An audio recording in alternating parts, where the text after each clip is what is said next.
Welcome friends, welcome back to the kitchen. Welcome back to another lockdown. So this is the week between Christmas and New Year's, and where we live, we've gone back into a lockdown. The grocery stores are still open, but they're reduced in the number of people that they can have inside, which means there's lineups. And so I thought I'd start cooking again, being more mindful of not going to the grocery store quite so often. And what could I cook today in the kitchen with stuff that I already have on hand? And I thought, I'm going to make some meat pies. And normally for a meat pie, I would probably use ground beef or something like a chuck roast that has a lot of fat and you could cook really slowly and get nice and tender.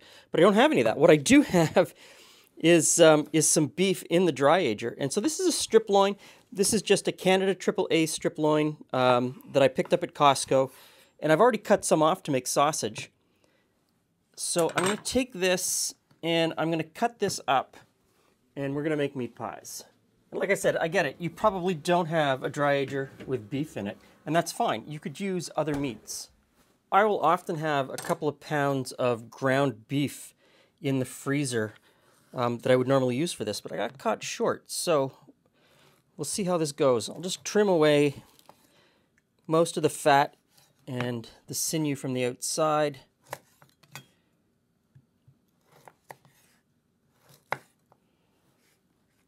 I might leave this pellicle on the outside because that'll add a lot of flavor, but I'll get rid of quite a bit of the fat.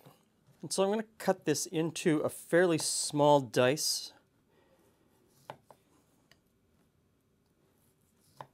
I won't show it all to you, but you get the idea here. So pieces that are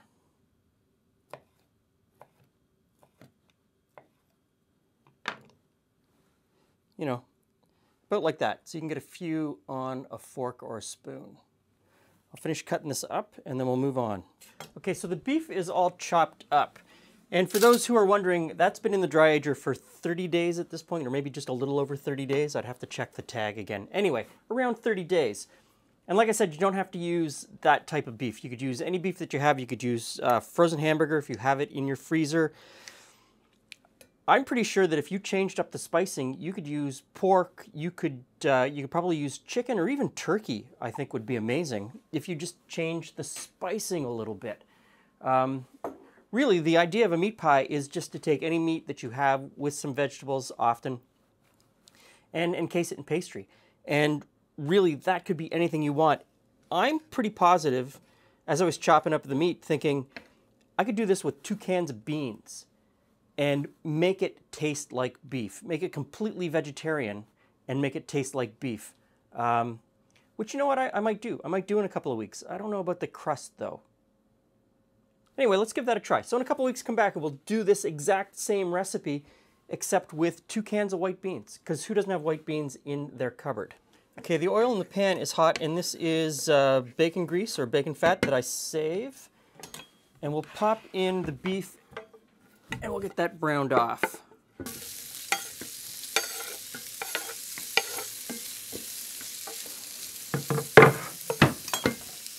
There's always some that gets away.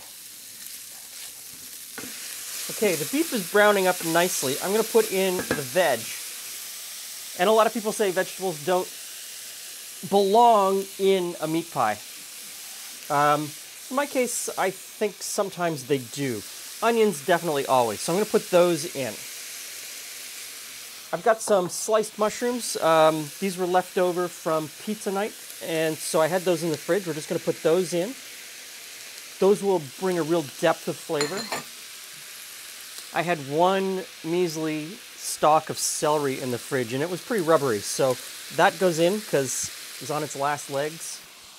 And I had half a carrot, so half a carrot goes in.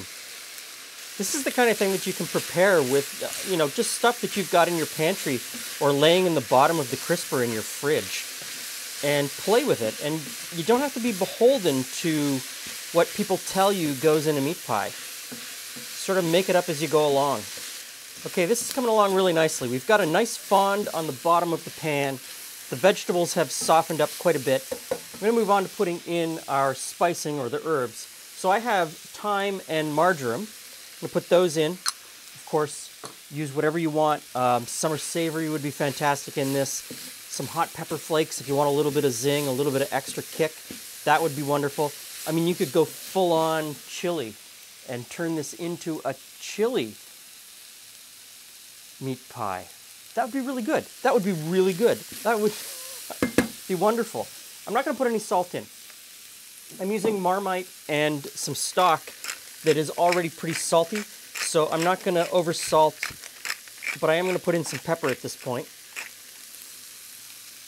Next in is a little bit of water, maybe 3/4 of a cup, I think. And because of the times we're in, I think one of these little Knorr stock pots, I'm not going to put the whole thing in. Marco Pierre White might be appalled that I'm not going to use the whole thing, but these are very salty and they are very strong. So I'm going to use half of a pot, put the other half in the freezer and use it sometime down the line. And these are great as a shortcut, something that you should have in your pantry so that you can just pull it out when you need it. Especially in the times we're living in right now where, you know, anything could happen at any time. So that's going to go in. Next thing I'm going to put in is Marmite. Marmite in everything with beef. I love Marmite in anything with beef. So I'm going to put in a good spoonful of that. Get that in, mix it in. And I'm going to turn the temperature down to kind of a dull roar at this point. Low simmer.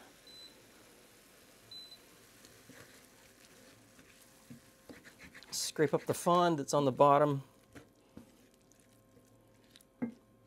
And you know what? I'm going to go in with the rest of that water. Go for a full cup. Now I used water. Beer or wine are obvious choices for the liquid. They'll change the flavor a little bit and they'll bring quite a bit to the flavor, in fact. I went with water because that was easy today. And I'm going to put in a little bit of vinegar just to bring some acid tang to it, to sort of offset the other flavors. And that acid often brings together all of the flavors and makes it cohesive. So stir that in, and then I'm going to put a lid on this and I'm going to let it go on a low simmer covered for probably 45 minutes or more. Okay, we're probably about halfway through cooking the filling, and I've already checked this once and I added a little bit more water. I thought I needed more water so that I could make a really nice gravy at the end. Get a nice thick gravy filling. Now I'm going to move on to the pastry. So I have made a lard pastry, or a pure lard pastry. If you're in Canada, I just use Tenderflake, and I just use the recipe that's on the box. I'll try to link below to that recipe. I've got a video. You can also use butter pastry if you wanted to, but lard is probably best, although beef tallow, if you can get beef tallow, that would be the ultimate. And I couldn't find my individual pie plates. So I've got these little white dishes. They're about the right size, and I'm just going to bake the pies in those. So I'm going to roll out the pastry to fill the pastry plates, or pastry dishes, or pie dishes, or whatever you want to call them. And so it's pretty simple. Don't fear pie dough. Just take your time, and everything will be okay. I think this is thin enough. Now, if my calculations are correct, the diameter of this bowl is the right one for my pie dishes, plates, whatever you want to call them. So let's see, can I get 3?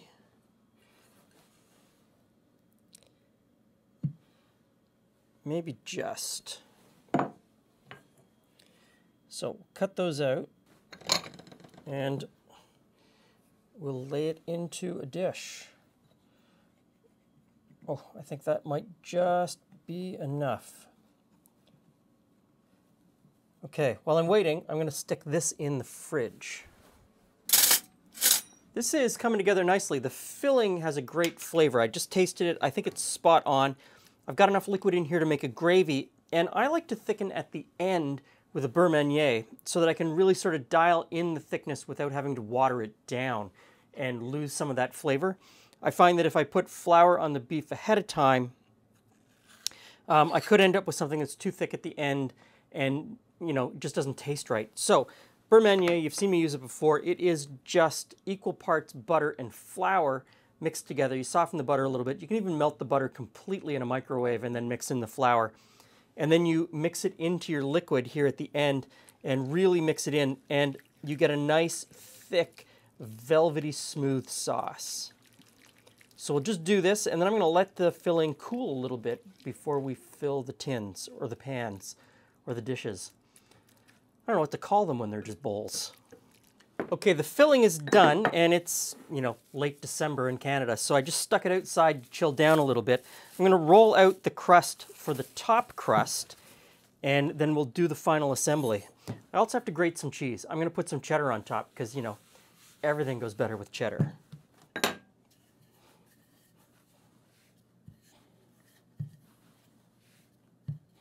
Final assembly. So I've got the filling, it's chilled down a little bit. I've got some grated cheese. I have an egg wash. So just one egg yolk mixed with a little bit of water. Just give that a bit of a fork, and we're gonna brush that on top and around the edges to seal it. Now, I probably should have weighed the amount of beef that I took out of the fridge. I don't know that I have enough for 4. I might only get 3, but today I'm only gonna cook 2. I am going to put the other one or the other 2 into the freezer and have them later down the line. These pies freeze really well. So we'll fill up the pie. Yeah, I might get 4. That's good. Okay, so some shredded cheddar on top.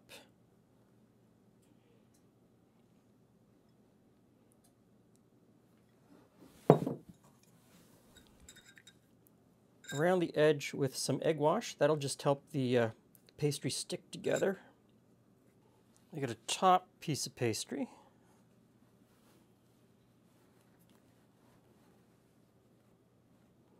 And then I just used the same size bowl to press them together. Usually gives a really nice seal. And then after I've inverted the bowl on top to press it down, I then fold it back over onto itself to just sort of seal the edge and give you a nice bit around the top. And a little bit of egg wash. And then I'm going to stick these in the oven to bake, and I'll continue on filling the other 2 that will go into the freezer.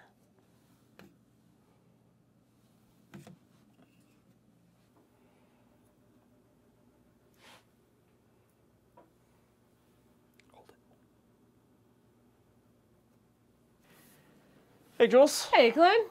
I'm just trying to be cautious of you walking with a knife. So, Hey, friends. Meat, mushroom, cheese pie. It's gonna need... Meat, mushroom, and cheese. I was doing the best I could with what we had in the This fridge. is mozzarella, because meat, mushroom, and mozzarella. Okay, maybe that would be a bad idea. Meat, mushroom, mozzarella, the pie. Wouldn't that be good? Damn. Sadly, we didn't have any mozzarella. It's cheddar.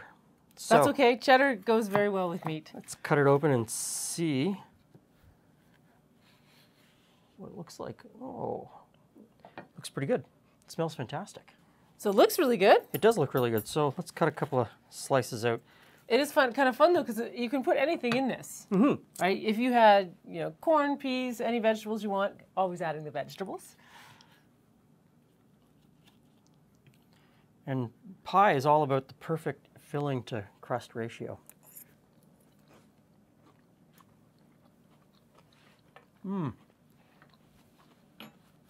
That's a pretty good pie. That's a nice savory pie. Yeah, potatoes, so many things, options. There's a real depth of flavor to that. It's got a really good flavor, I'll admit. And I think it's kind of fun that you cooked them in the bowl. Yeah. I couldn't find the pie tins. I thought we had some in the basement. Some little mini ones? I couldn't find them. There you go, so there's other options. A regular little cereal bowl works just fine. So I made 4 total, and there's now 2 in the freezer. Well, that'll be handy. So as soon as they're frozen solid, I'm going to take them out of the mold and vacuum seal them. So that's 30-day dry aged beef. Really, Really good. really good. Overkill for this. You could do this with ground beef. The other little things that I put in there, like that Norse stock pot and the Marmite, That's what adds the flavor. that adds a lot of flavor in the bottom, right? And you could use any sort of beef. I mean, chop up some pork and make that with a jerk sauce. Yes, you could. I mean, there's always options, right? Tons. It's like anything. You need the correct ratio of crust to filling, crust to but filling. also the liquid contents in the middle, and you're good to go. So this is a winner. I'll Make it your own. make it your own. I'll tweak the recipe a little bit because I just did this on the fly. I didn't have anything written down. I'll be writing the recipe as I edit the video to remember what I put in here for you. So, thanks for stopping by. See you again soon.